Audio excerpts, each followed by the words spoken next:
કેટલા છે 11 આ લાઈનમાં પણ 11 આ લાઈનમાં પણ 11 આ લાઈનમાં પણ 11 આ લાઈનમાં પણ 11 અને વચ્ચે કેટલા પાસા છે 4 હવે આપણે અહીંયા કોઈ પાસો વધારે મૂકીશું તો પાસાની સંખ્યા વધી જાય કે ઘટી જાય વધી જાય શું થાય વધી જાય આપણા મગજમાં એવું છે આટલા પાસા તો છે ને એમાં જો આ પાસા ઉમેરીએ તો પાસા વધી જાય પણ આપણે આ ગેમમાં એવું કરવાનું છે કે અહીંયા હું આ 4 પાસા આ 4 જે લાઈનોમાં ગોઠવીશ પણ છતાંય પાસા 11 ને 11 થાય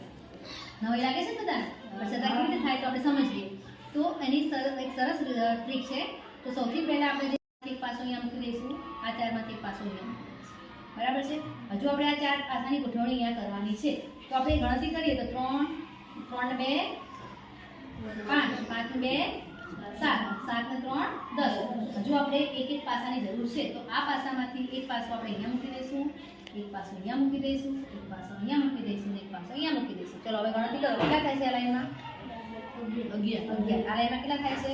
11 આ લાઈનમાં કેટલા થાય છે 11 આ લાઈનમાં 11 બરાબર આપણે 11 પાસા હતા જ અને એમાં પાછા 4 ઉમેર્યા છતાં પણ કેટલા પાસા થઈ ગયા 11 આ એક પ્રકારની પેટર્ન છે એમ તો છે પણ સાથે સાથે શું કહેવાય પેટર્ન એ પેટર્નના આધારે આપણે આ ગોઠવણી કરીશું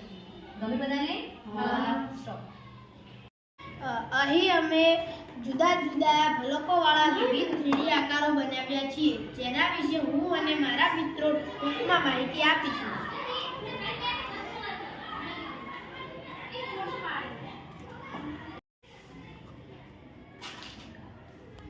ચોરસ પિરામિડ પિરામિડનું ચિહ્નક મુખી પ્રિઝમ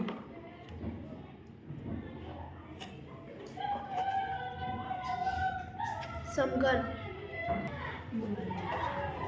લંબઘન દળાકાર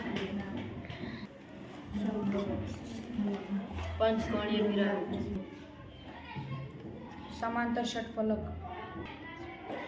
શંકુ આદર્શ ફલક ષટકોણીય પ્રિઝમ વિષંતિ ફલક સમલંબ પ્રિઝમ શંકુ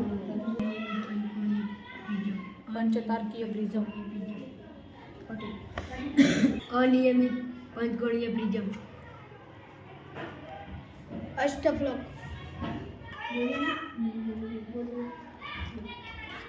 ચતુષ્ફલક